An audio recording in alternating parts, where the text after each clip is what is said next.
Hello बालकों, शुरुआत करते हैं क्वेश्चन नंबर 61 ऑफ कैपेसिटर से।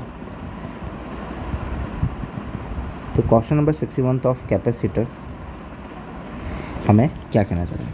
तो क्वेश्चन नंबर 61 ऑफ कैपेसिटर हमें ये कह रहा है कि एक कैपेसिटर है जिसकी कैपेसिटी जो है वो C1 दी हुई है, charge to a voltage V, ठीक है, V वोल्ट से इसको चार्ज किया, connected to a uncharged capacitor C2, ठीक है, कुछ इस तरीके से है और C1 है और ये C2 है और इसको सबसे पहले चार्ज किया था तो Q चार्ज आ जाएगा इसके ऊपर।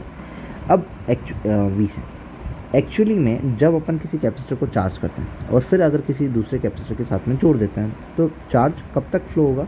चार्ज हमारा तब तक फ्लो होता जाता है जब तक कि दोनों का कॉमन पोटेंशियल नहीं आ जाता। तो कॉमन पोटेंशियल का जो फॉर्मूला होता है वो होता है C1V1 प्लस C2V2 अपॉन में C1 प्लस C2। सो यहाँ पे V2 दूसरे वाले को तो चार्ज किया नहीं है, पहले वाले को ही चार्ज किया है, तो C1V1 अपॉन में C1 plus C2, C1 plus C2। सो ये हमारा फॉर्मूला हो जाएगा क्या? Potential difference across each capacitor, मतलब कि दोनों का कॉमन पोटेंशियल होगा तो C1V upon C1 plus C2। तो ऑप्शन नंबर कौन सा हो जाएगा हमारा? सेकंड। मूव ऑन करते हैं, क्वेश्चन नंबर 62 की तरफ चलते हैं। क्वेश्चन नंबर 62 हमें ये कह रहा है कि दो कैपेसिटर हैं, 3 माइक्रोफेराड का और 6 माइक्रोफेराड का, charge to a potential 12 volt. They are now connected to each other with a positive plate and one and joining the negative plate of other, ठीक है। इनको चार्ज करने के बाद में इन दोनों को हमने कुछ इस तरीके से ज्वाइन किया कि इसकी एक की पॉजिटिव तो दूसरे की नेगेटिव साइड जो है वो कनेक्टेड हुई है। सो देख लेते हैं कि दोनों के अंदर चार्ज कितना स्टोर हुआ होगा। तो इसके अंदर चार्ज स्टोर हुआ होगा 3 माइक्रोफेराड वाले को अगर अपन लें तो Q इक्वल्स टू CV होता है, तो C और इंटू V करेंगे 12 वोल्ट, तो यहाँ पे अप्रॉक्स आ जाएगा 36 माइक्रो कुलम। 36 माइक्रो कुलम एक के अंदर हुआ है, 6 इंटू 12 वोल्ट अगर पे जाएँ तो 72 माइक्रो कुलम जो है दूसरे वाले पे हुआ है। इन दोनों पे चार्ज स्टोर कितना गया भाई? टोटल चार्ज तो इतना गया। अब एक का पॉजिटिव है एक का नेगेटिव है, तो नेट की जो वैल्यू रहेगी वो कितनी रहेगी? 72 micro coulomb minus 36 micro coulomb, तो ये आ जाएगा 36 माइक्रो कुलम। तो Q इक्वल्स टू CV होता है, V equals to Q net upon में C इक्विवेलेंट अगर कर दोगे तो तुम्हें क्या मिल जाएगा? पोटेंशियल डिफरेंस मिल जाएगा अक्रॉस ईच कैपेसिटर के हिसाब से। Q नेट तुम्हारा कितना है? 36 माइक्रो कुलम। C इक्विवेलेंट कितना है भाई? दोनों पैरेलल में है, 3 और 6 है, तो 3 और 6 9 माइक्रो हो जाएंगे फेराड। माइक्रो से माइक्रो कैंसिल आउट, 9 चौक 36, तो 4 वोल्ट। तो दोनों पे कितना आ जाएगा? 4 वोल्ट दोनों पे आ जाएगा। तो ऑप्शन नंबर कौन सा हो जाएगा? 4। सिंपल है। क्या किया? इसके ऊपर चार्ज फाइंड किया, इसके ऊपर चार्ज फाइंड किया। अगर एक पॉजिटिव एक नेगेटिव से है तो Q नेट की वैल्यू निकाल दी और C इक्विवेलेंट से डिवाइड कर दिया ताकि हमारे पास में पोटेंशियल डिफरेंस आ गया ना। मूव ऑन करते हैं, क्वेश्चन नंबर 63 की तरफ चलते हैं। तो क्वेश्चन नंबर 63 हमें ये कह रहा है कि capacitor of 0.2 microfarad capacitance is charge to 600 volt. After removing the battery, it is connected with 1.0 microfarad as parallel. Then the potential difference across each capacitor, कौन सा फॉर्मूला लग जाएगा हमारा? यही वाला फॉर्मूला लग जाएगा, क्योंकि कॉमन पोटेंशियल फाइंड, दोनों पे कॉमन पोटेंशियल होगा। चार्ज कब तक ट्रांसफर होगा? जब तक कॉमन पोटेंशियल ना आ जाए।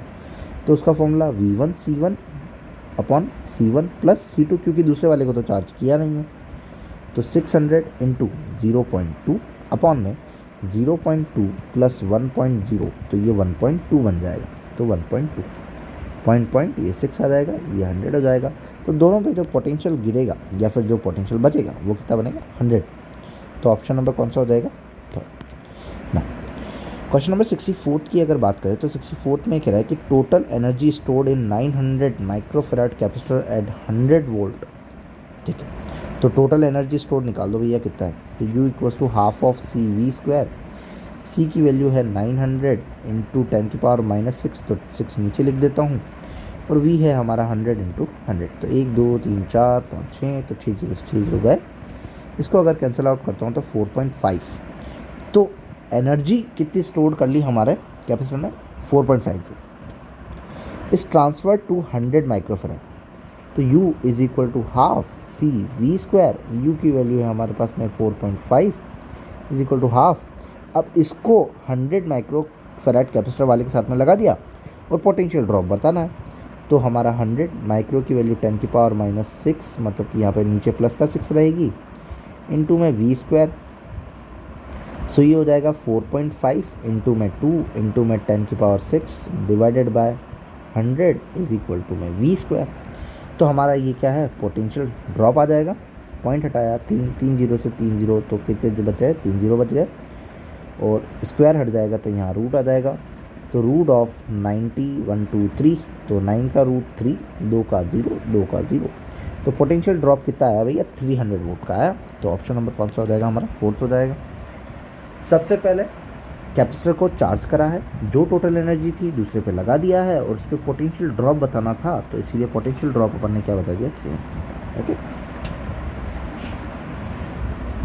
ना 65 क्वेश्चन नंबर हमें क्या कह रहा है, क्वेश्चन नंबर 65 हमें कह रहा है कि when a capacitor of value 200 microfarad charge to 200 volt is discharge separately through a resistance of 2। Separately भाई कैपेसिटर को चार्ज किया और 2 रेजिस्टेंस के साथ में लगा दिया, तो हीट प्रोड्यूस कितनी होगी इन जूल। भैया हीट तो उतनी ही प्रोड्यूस होगी जितना इन्होंने चार्ज को क्या करा होगा, स्टोर करा होगा। भले इसने 5 जूल को स्टोर करा होगा तो 5 जूल हीट प्रोड्यूस हो जाएगी, 10 जूल को स्टोर किया होगा 10 जूल हीट प्रोड्यूस होगी। तो दोनों में हीट प्रोड्यूस की जो वैल्यू आएगी वो तो क्या आएगी, सेम है। हमारे पास में एक ही ऑप्शन है, तो ऑप्शन नंबर 4th हो जाएगा। देखते कैसे, यू जो होगा हाफ ऑफ CV² होगा, हाफ सी हमारे पास में दिया हुआ है 200, और v का स्क्वायर मतलब 200 इंटू 200, और हमारा माइक्रोन के लिए 10⁻⁻6 लग जाएगा। 6 से यहाँ पे 2 2 2 6 0 कैंसिल आउट हो गया, 2 से 2 घट गया, तो कितना बचा 4। तो कितनी एनर्जी है भाई, 4 जूल एनर्जी। तो कितना डिसिपेट होगा इसके क्रॉस, कोई बल्ब तो है नहीं, तो जितना एनर्जी कंजर्व रहती है, तो जितना इन्होंने स्टोर किया उतना ही क्या करेंगे, डिसिपेट करेंगे। तो 4 जूल एनर्जी डिसिपेट हो जाएगी, यहाँ पे भी 4 जूल एनर्जी डिसिपेट हो जाएगी ना। क्वेश्चन नंबर 66 की अगर बात करें तो यहाँ पे ये कहता है कि capacitor of a capacitance 5 microfarad. अब ये कैपेसिटर जो कि 5 माइक्रोफैराड का कनेक्टेड है, shown in the figure. The internal resistance of cell, मतलब ये जो लगाया हुआ है वो सेल है और इसका इंटरनल रेजिस्टेंस 0.5 है। The amount of charge on the capacitor plate is, charge store कितना हुआ। तो जैसे ही चार्ज स्टोर होगा अपन इस स्विच को ऑन करेंगे तो ये किसकी तरह बिहेव करेगा, एक शॉर्ट सर्किट की तरह बिहेव करेगा। मतलब कि यहाँ से करंट को फ्लो होने नहीं देगा, क्योंकि चार्ज को क्या करेगा, स्टोर करना स्टार्ट करेगा। अब इन्होंने amount of charge stored on the capacitor plate, मतलब कि लास्ट की बात पूछा है कि भाई लास्ट में जो चार्ज स्टोर हो जाएगा कैपेसिटर पे तब कितना हो जाएगा। तो जब इस पर चार्ज स्टोर हो जाएगा तब ये किस में आ जाएगा, स्टडी स्टेट के अंदर आ जाएगा। स्टडी स्टेट के अंदर ये किसके अंदर, इस ब्रांच के अंदर करंट को फ्लो होने ही नहीं देगा। भाई यहाँ पे शॉर्ट सर्किट हो जाएगा।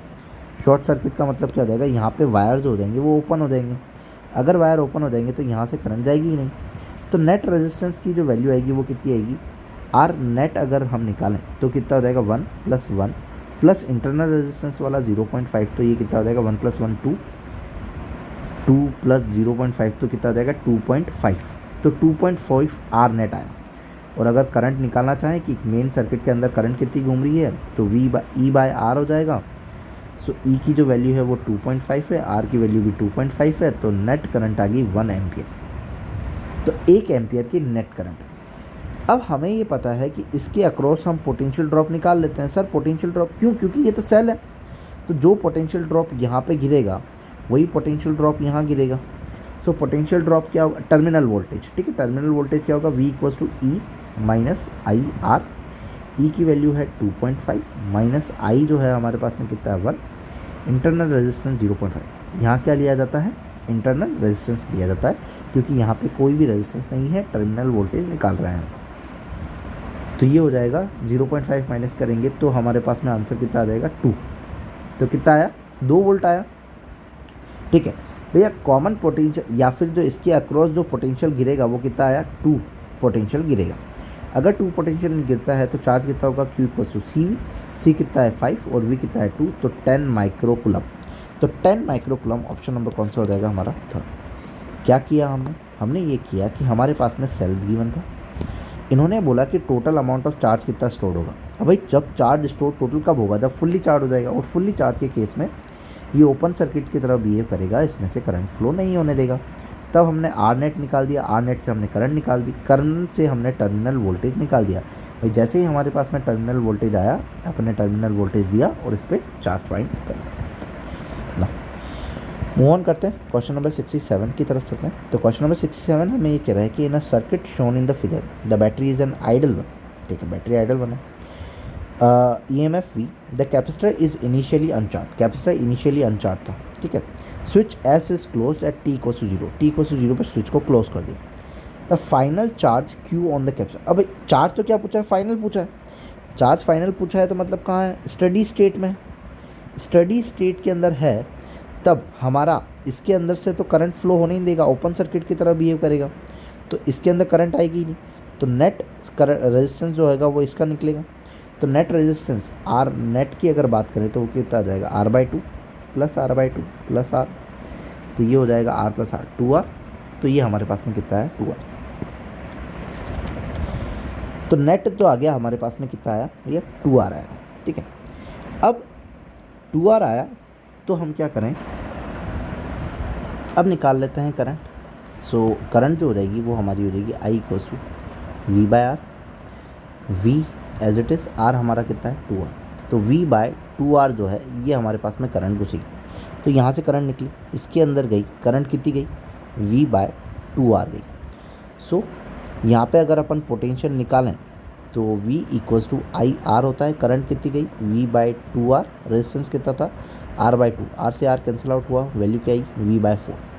सो भाई यहाँ पे पोटेंशियल का ड्रॉप कितना हो गया, पोटेंशियल गिरा कितना है यहाँ पे, V/4, और ये भी सेम है तो यहाँ पे भी कितना करेगा, V/4।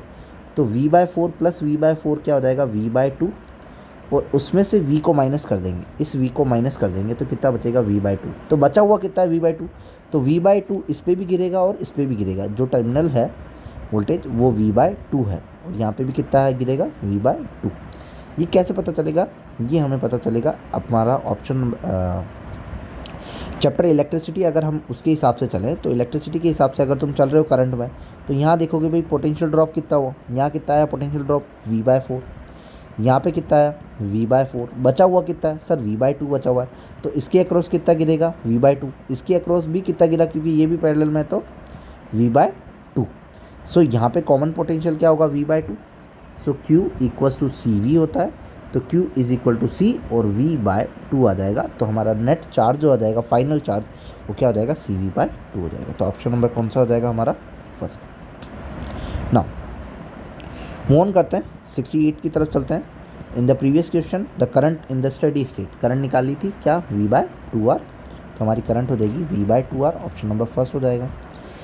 69 की अगर बात करें, अब bulb of a capacitor and a battery is connected together as shown here, the switch S is initially open when the S is closed, which one of the following is true. तो जैसे ही हम इसको close करते हैं तब इसमें से क्या फ्लो होना स्टार्ट कर जाती है, करंट फ्लो होती है। क्यों, what is the S close which of the following is true. जैसे ही हम इसको बंद करते हैं तब तो कैपेसिटर चार्ज होना क्या कर रहा है, चालू कर रहा है। जब ये चार्ज स्टोर करना स्टार्ट करेगा तब तक ये वायर की तरह बिहेव करेगा, और वायर की तरह बिहेव करेगा तो हमारा ये वायर की तरह बिहेव करेगा तो बल्ब जलेगा। तो bulb will be light up an instant when the capacitor start charging, at an instant bulb light up होगा और चार्ज स्टोर होना स्टार्ट होगा। तो ऑप्शन नंबर फर्स्ट सही है। The bulb will light up when the capacitor is fully charge, नहीं, fully charge का कोई नहीं, फुल्ली चार्ज जब हो जाएगा तो बल्ब बंद हो जाएगा। क्यों, क्योंकि ये ओपन सर्किट की तरह बिहेव करेगा और करंट को फ्लो नहीं होने देगा। ठीक है, नाउ 70 की अगर बात करें तो time constant for RC circuit, time constant की वैल्यू का मतलब ये होता है कि जब इसका पोटेंशियल जो है कैपेसिटर का कितना हो जाए, 63.8% तक हो जाए, तब हम कहते हैं कि टाइम कांस्टेंट आ जाता है। और टाइम कांस्टेंट जो होता है वो क्या होता है, R/C, मतलब ये प्रोडक्ट होता है RC सर्किट का। तो ऑप्शन नंबर कौन क्या, फर्स्ट। टाइम कभी भी नेगेटिव पॉजिटिव का तो कोई रोल है नहीं। एक्चुअली में time constant of a series RC circuit है क्या, टाइम कांस्टेंट वो है जहाँ पे हमारा जो कैपेसिटर है उसका वोल्टेज कितना आ जाए, 63.8 आ जाए, या फिर हमारा जो Q चार्ज होता है वो 36% समथिंग तक क्या हो जाए। अगर चार्ज हो जाता है तब हम कहते हैं कि हमारा टाइम कांस्टेंट आ चुका है, और उसका प्रोडक्ट देखा जाता है पॉजिटिव के RC पे। So here is the 10 questions of capacitor. If you like then please subscribe. Thank you.